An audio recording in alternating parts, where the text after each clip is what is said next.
pessoal? Então, no vídeo de hoje, nós vamos falar sobre as vias de administração. Então, vamos lá? De olho na tela.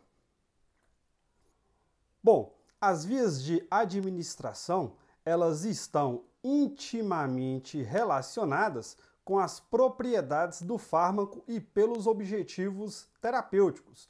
Ou seja, o que significa isso aqui?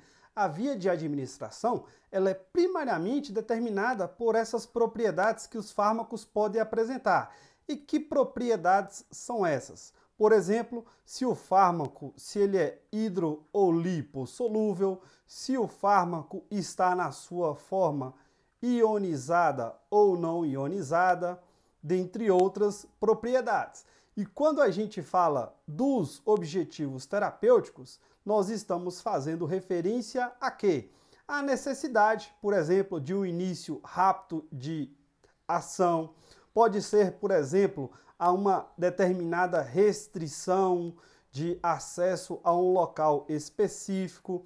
E, além disso, é importante destacar que as vias de administração, elas basicamente se dividem em vias do tipo enterais e vias do tipo parenterais.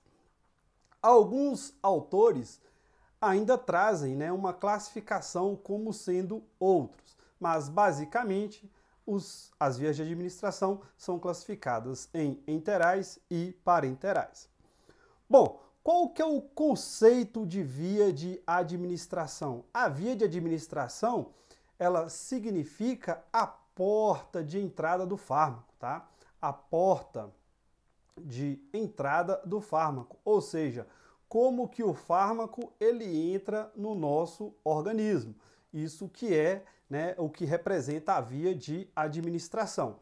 E, como falado anteriormente, alguns autores classificam as vias de administração apenas em enteral e parenteral. Outros colocam ainda a classificação de outros. Bom, o que caracteriza uma via enteral? A administração enteral ou administração pela boca é um dos modos mais seguros, comuns e convenientes para se administrar o fármaco. E ela se caracteriza, quando o fármaco ele tem a sua entrada, quando ele passa pelo nosso trato gastrointestinal. Tá? Então, quando o fármaco passa pelo nosso TGI, pelo nosso trato gastrointestinal, essa via se caracteriza como enteral. Já a via parenteral, ela se caracteriza por introduzir o fármaco, ela introduz o fármaco diretamente na circulação sistêmica. Então, diretamente na circulação sistêmica. Ela é usada para fármacos que são pouco absorvidos pelo TGI. Como, por exemplo, a gente pode citar a heparina e também a insulina. São exemplos clássicos de vias enterais. Já outras são fármacos que, quando administrados, não passam pelo TGI e nem vão diretamente para a circulação sistêmica. E aqui nós podemos citar, por exemplo, as vias inalatórias. As vias inalatórias.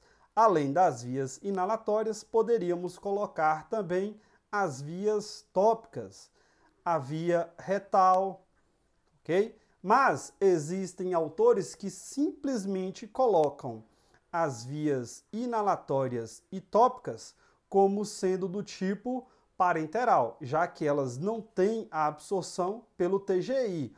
Outros colocam ainda, quando utilizam essa classificação apenas de enteral e parenteral, a retal como sendo do tipo enteral, já que o reto faz parte do trato gastrointestinal.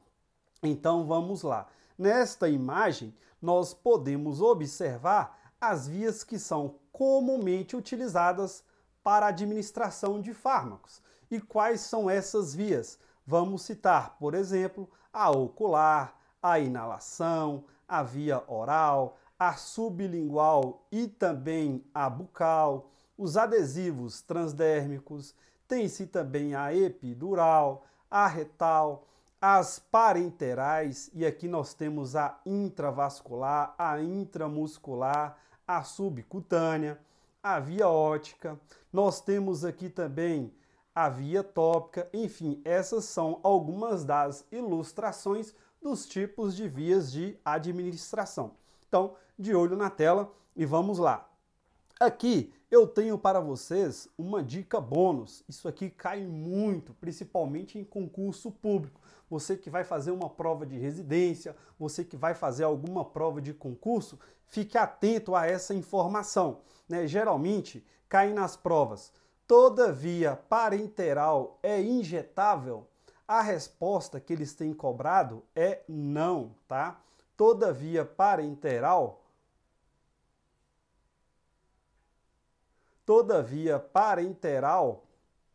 é injetável? Não. E por que isso aqui? Porque, como eu falei, tem alguns autores que colocam, por exemplo, as vias transdérmicas, além, né, das vias inalatórias, como sendo do tipo parenteral, e elas não são injetáveis. A outra pergunta, toda via injetável é parenteral? Neste caso, a resposta é sim. Todas as vias injetáveis são de fato parenterais, já que elas são administradas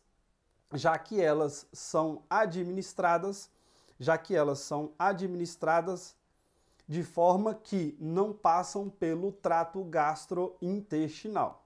Então, fiquem atentos a essa dica bônus. Bom, pessoal, nós vamos iniciar abordando aqui a via enteral do tipo oral. Destaco que a via oral, ela é uma das vias mais amplamente utilizadas. E por que esta via ela é mais amplamente utilizada? Porque ela é uma via segura, ela é uma via conveniente, de fácil administração pelo paciente. E, além disso, é uma via menos dispendiosa. E o que significa isso? Ela é uma via que, em relação a outras, possui um baixo custo em suas respectivas preparações. E quais são as formas farmacêuticas disponíveis para administração por via oral? Nós podemos destacar os comprimidos, as cápsulas, os xaropes, as suspensões, os pós, dentre outras. Então vamos lá. Bom, e quais são as principais vantagens relacionadas à via oral? Dentre elas, nós podemos destacar, são fármacos que são facilmente auto-administrados. É possível ter-se um controle da posologia desses fármacos e, além disso, a toxicidade e ou dosagem excessiva podem ser neutralizadas com antídotos, como, por exemplo, a gente pode citar o carvão ativado.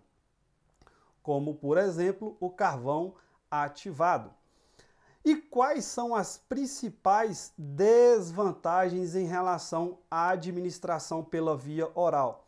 Em pacientes inconscientes ou em estado de vômito, o paciente inconsciente ele não consegue engolir o comprimido, o paciente no estado de vômito ele pode voltar com esse comprimido após a sua administração.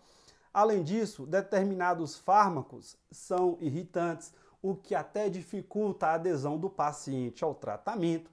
Além disso, tem-se a inativação, né, no pH baixo estomacal. Certos fármacos podem ser inativados no pH do estômago. Além disso, a via oral ela tem uma absorção muito variável, né? Ela varia de indivíduo para indivíduo. E, além dessas, nós podemos citar ainda o metabolismo ou efeito de primeira passagem. A via de administração do tipo oral é aquela que possui o maior efeito de primeira passagem, tá? Isso também não cai em prova. Costumo dizer que não cai em prova, simplesmente despenca, tá? Então tem o maior efeito de primeira passagem, tá? Coloquem isso aí e não se esqueçam disso. Então vamos lá. Bom, em relação à via oral, é importante destacar que tem-se as preparações revestidas e tem-se também preparações de liberação prolongada. Claro, além dos comprimidos, daqueles que já podem ser absorvidos diretamente no estômago.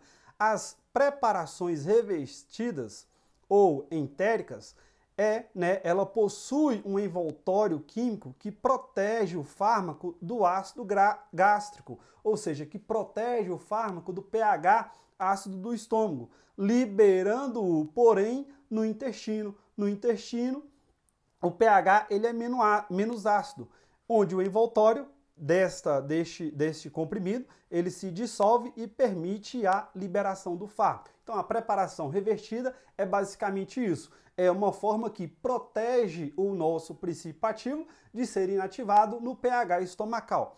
Já as preparações de liberação prolongada, que podem ser abreviadas como LA, longa ação, ou LL, liberação lenta, elas possuem revestimentos ou ingredientes especiais que controlam a liberação do fármaco, permitindo assim uma absorção mais lenta e, consequentemente, uma duração de ação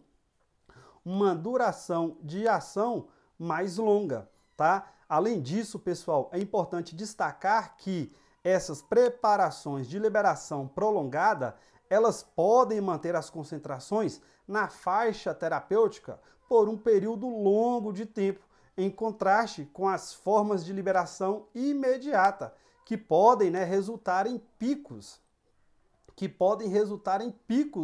e vales maiores nas concentrações plasmáticas. As formulações LA de liberação prolongada, elas são vantajosas principalmente para fármacos que têm meia-vida curta, como, por exemplo, nós podemos citar a morfina. Para quem não sabe, a morfina por via oral, ela tem uma liberação em torno de 2 a 4 horas. E aí ela precisaria ser administrada 6 vezes ao dia para promover um alívio contínuo da dor. Entretanto, quando se utiliza uma preparação de liberação controlada, apenas 2 doses consegue aí promover esse efeito analgésico dessa droga ao longo de todo o dia. Então, de olho na tela, E em relação à via sublingual, onde ocorre a administração do medicamento. A administração do medicamento, ela vai ocorrer embaixo da língua, tá? O comprimido, ele é deixado embaixo da língua. O fármaco, ele é colocado sob a língua, e isso permite que ele se difunda na rede capilar existente nessa região e assim entre diretamente na circulação sistêmica. E como o medicamento deve ser administrado por esta via? Pode-se engolir o medicamento? Bom, pessoal, nesse tipo de preparação, o comprimido ele deve ser deixado embaixo da língua até que ele seja totalmente absorvido. E não é recomendado engolir esse tipo de medicamentos que se apresentam na forma sublingual. Por quê? Porque a sua preparação ela é feita para poder ser absorvido naquele respectivo local. Quando eu engulo um comprimido por via oral que seja sublingual, eu corro o risco desse princípio ativo ser inativado no pH estomacal e, consequentemente, esse tipo de preparação ele não é feito numa quantidade de princípio ativo que seja necessária, que seja suficiente para que se tenha essa absorção da mesma forma e que se tenha a mesma biodisponibilidade. Quando que se deve utilizar uma preparação por forma sublingual? A gente utiliza uma preparação sublingual quando se necessidade de uma resposta rápida,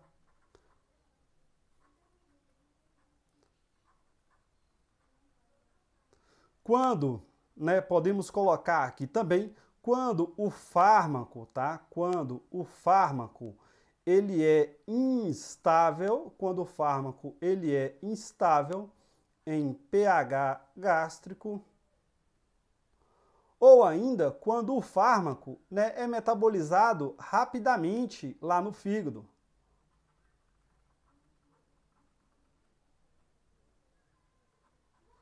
Fármaco metabolizado rapidamente no fígado. São algumas das condições que justificam o uso de um fármaco sublingual.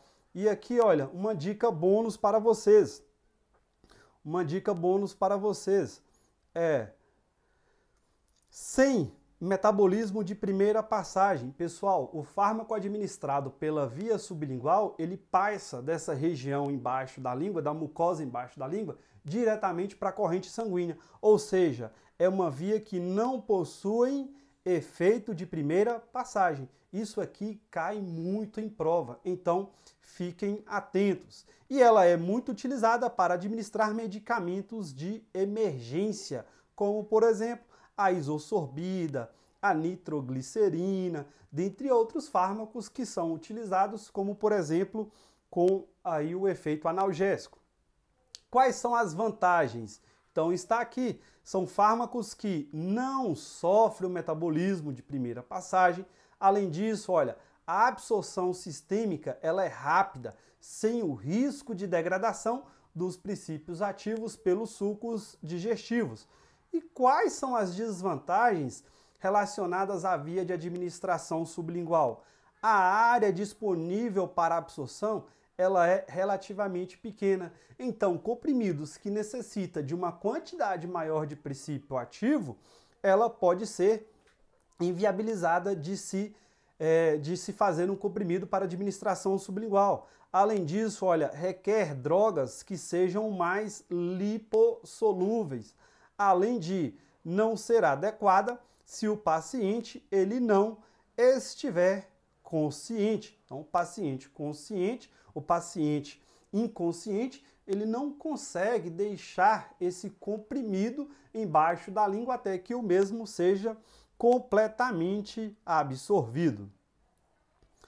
E em relação às vias parenterais, né? As vias parenterais, como nós falamos anteriormente, as vias parenterais, elas se caracterizam pela administração do fármaco sem a passagem pelo TGI,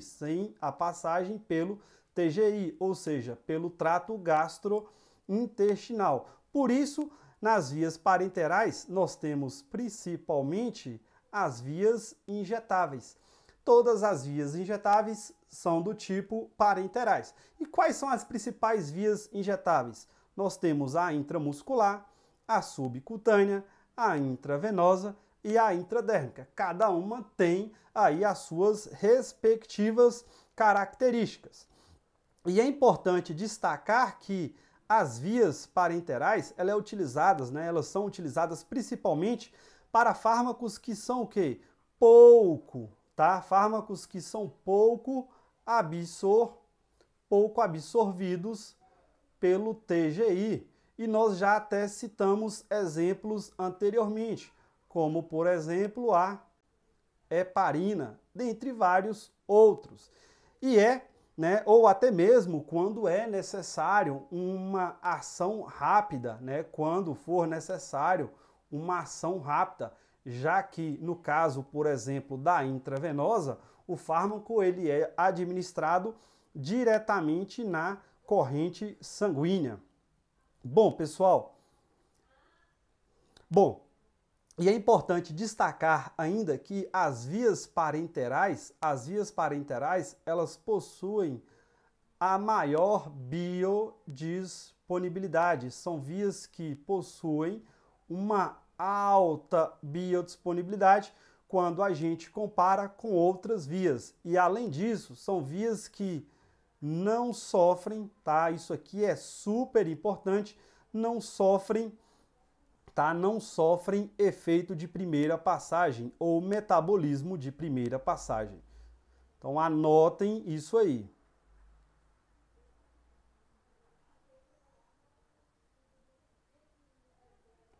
E em relação a algumas desvantagens das vias parenterais, é que elas podem causar dor e, além disso, são vias que são irreversíveis. Uma vez administrado o medicamento, não tem, né, como se desfazer aquela respectiva ação.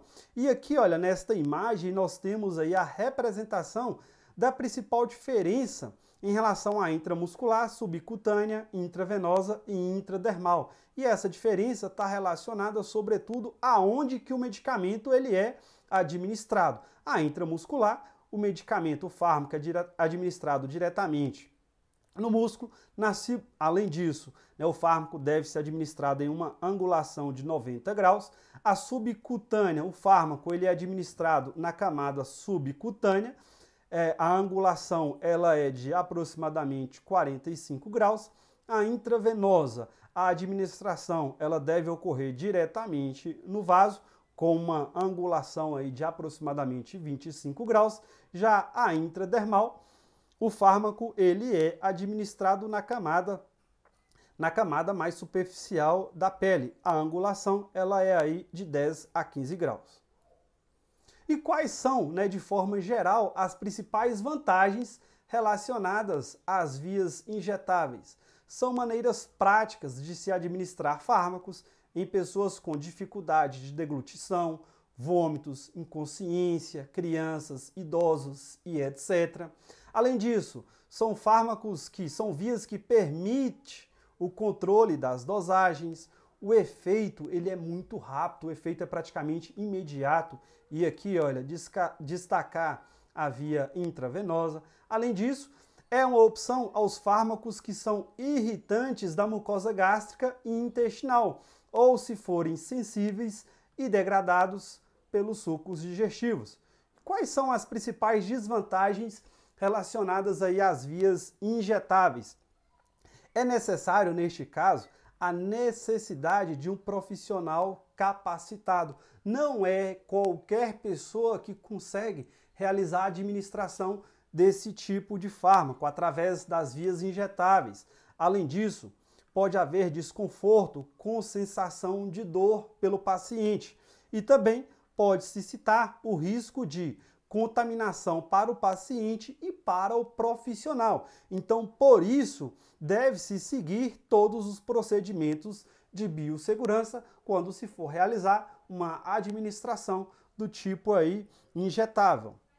E aqui nesta figura, nós temos a representação da administração de uma injeção subcutânea e de uma injeção intramuscular. Observe que a subcutânea, o fármaco ele é administrado na camada subcutânea da pele, enquanto que a intramuscular ele é aplicado na camada, né, muscular.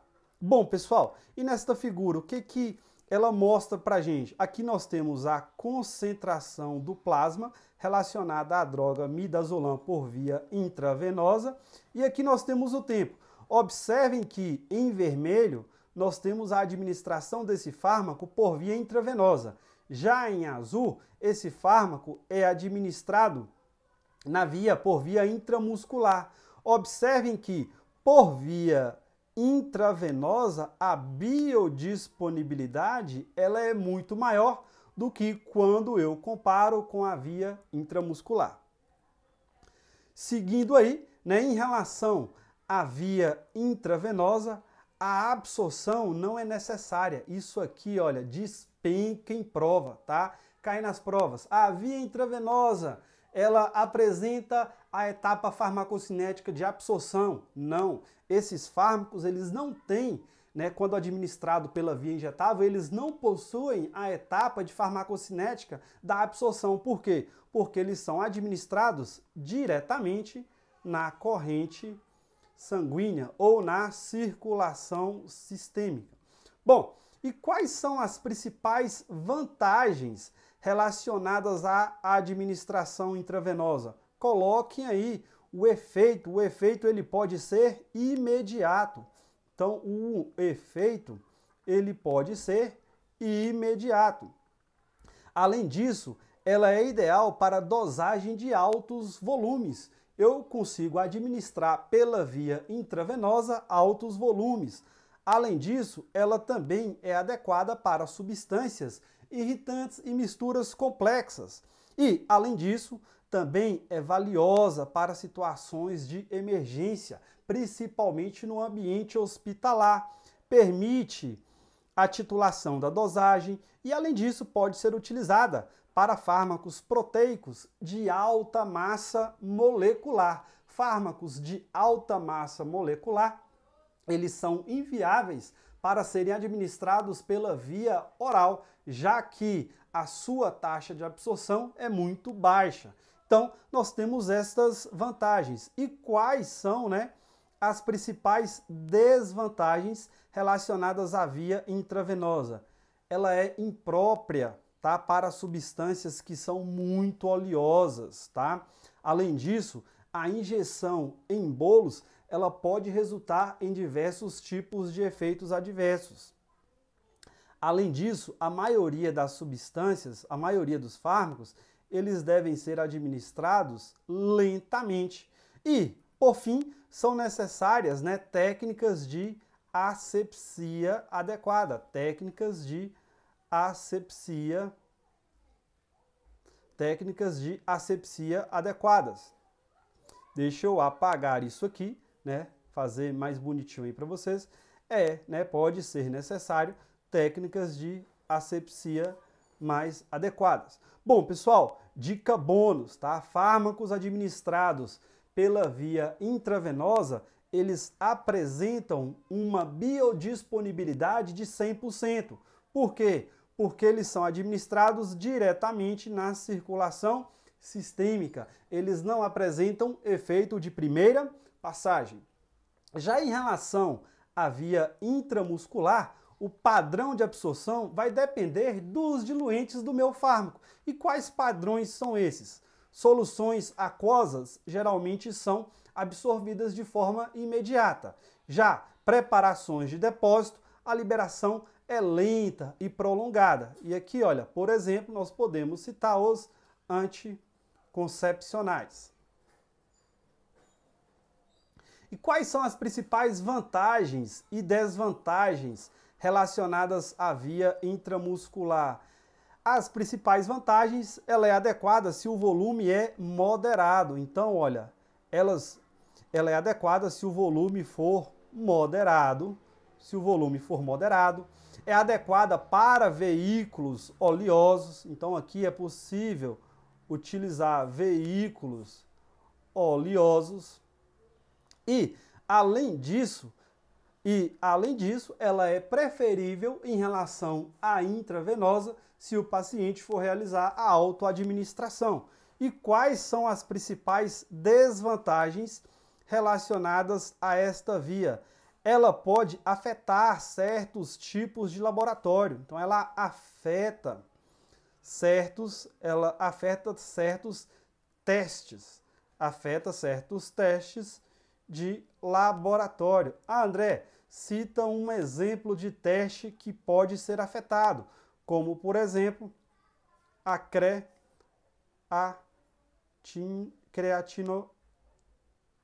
creatinocinase. E, além disso, uma desvantagem é que essas vias, elas podem ser o quê? Dolorosas, Pode ser dolorosa. E, além disso, podem causar hemorragia intramuscular. Então, ela pode causar hemorragia intramuscular. Por isso, deve-se evitá-la durante o tratamento com algum fármaco anticoagulante. Em relação à via subcutânea, o padrão de absorção também depende do diluente do fármaco. Soluções aquosas tendem a ter uma absorção imediata, já as preparações de depósito, liberação lenta e prolongada. Quais são as principais vantagens relacionadas à administração subcutânea? Ela é adequada para fármacos de liberação lenta, ideal para algumas suspensões que são pouco solúveis. Já as desvantagens podem ocasionar dor e necrose se o fármaco for irritante. E, além disso, ela é inadequada para fármacos administrados em volumes elevados. Por esta via, a gente deve aí utilizar pequenos volumes. Um exemplo clássico de administração por via subcutânea é a administração de insulina. Em relação aos sistemas transdérmicos, que alguns autores as colocam dentro das parenterais, outros a classificam à parte em uma classificação como outras, o padrão de absorção ele é lento e prolongado. Quais são as principais vantagens em relação aos sistemas transdérmicos? Ele evita o efeito de primeira passagem, ou seja, o fármaco não se tem a perda do fármaco por esse mecanismo de primeira passagem ou efeito de primeira passagem. Além disso, é uma via que é conveniente e indolor, ideal para fármacos lipofílicos e que tenha baixa biodisponibilidade oral, ideal para fármacos que são eliminados rapidamente do organismo. Já em relação às principais desvantagens, tem-se alguns pacientes eles são alérgicos aos adesivos, o que pode causar a irritação e, consequentemente, a não adesão do paciente ao tratamento.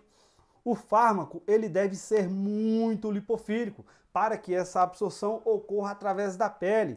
Pode ocorrer atraso no acesso ao local de ação farmacológica e é limitado a fármacos que podem ser tomadas em pequenas doses diárias. Nós temos aí, por exemplo, nessa forma de administração, através dos sistemas transdérmicos, alguns anticoncepcionais, alguns analgésicos,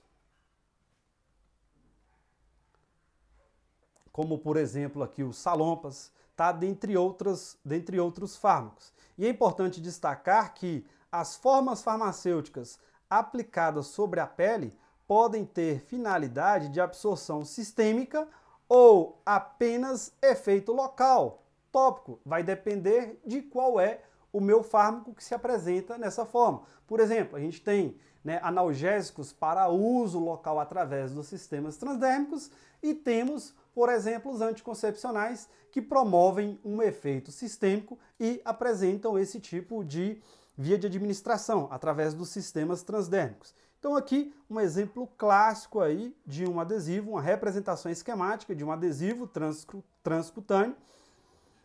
E aqui é um adesivo transcutâneo de nicotina, pessoas que utilizam aí no tratamento do abandono ao tabagismo. Nesta figura do lado é possível observar como esse fármaco ele se difunde do reservatório para os tecidos subcutâneos, onde ele então vai ser absorvido. Em relação às vias inalatórias, o padrão de absorção ele pode ser de forma sistêmica, mas nem sempre se deseja uma absorção sistêmica através das vias inalatórias. Às vezes se deseja uma absorção local. Quais são as vantagens deste tipo de via de administração? A absorção ela é rápida, pode ter efeitos imediatos, ideal para gases, eficaz para pacientes com problemas respiratórios e se o alvo do efeito se localiza nos pulmões, são usadas doses menores, comparando com as que se usariam por via oral ou por via parenteral para poder produzirem esse mesmo efeito. Além disso, são vias que apresentam menos efeitos adversos sistêmicos. Quais são as principais desvantagens relacionadas a essa via de administração? Os pacientes podem ter dificuldade em regular a dose. Geralmente, neste tipo de via, utiliza-se dispositivos em que não é fácil realizar o controle dessa dose. E alguns pacientes têm dificuldades do uso dos inaladores. Os inaladores, eles exigem uma certa habilidade do paciente. E em relação à via retal, na via retal, as formas farmacêuticas são representadas pelos supositórios. Esta via ela pode ter efeito local ou então ela pode promover um efeito sistêmico. Ela pode promover um efeito local ou pode promover um efeito sistêmico. E além disso, é importante destacar que elas apresentam um efeito de primeira passagem do tipo parcial. Quais são as vantagens de se utilizar esse tipo de via de administração? Ela evita parcialmente o efeito de primeira passagem, evita a destruição da acidez gástrica e é ideal principalmente se o fármaco causa emese, ou seja, se ele causa enjoo, se ele causa vômito. E quais são as principais desvantagens relacionadas à via retal? O fármaco ele pode irritar a mucosa retal e, além disso, não é uma via que é bem aceita. Por fim, gostaria de apresentar para vocês algo que simplesmente eu digo que não cai em prova. Isso aqui, olha, pessoal, despenca, tá? Despenca. Então, vamos prestar atenção. Qual é a via que apresenta uma maior taxa de biodisponibilidade? A via intravenosa, representado aqui pelo gráfico em vermelho. Em seguida, qual via que apresenta maior biodisponibilidade? A via intramuscular, representada por esse gráfico em verde. Em seguida, qual que apresenta a maior biodisponibilidade? A subcutânea, representada pelo gráfico azul. E, por fim, nós temos a via oral. Observem que, comparadas às vias injetáveis, elas apresentam maior biodisponibilidade quando eu comparo com a via oral. E é isso aí, espero que vocês tenham gostado dessa aula de hoje. Essas foram as referências utilizadas para esta aula e não se esqueçam, tá? Inscrevam-se em nosso canal, deixem o seu like e até a próxima. Vamos juntos! E lembrem-se, estude mais, estude sempre!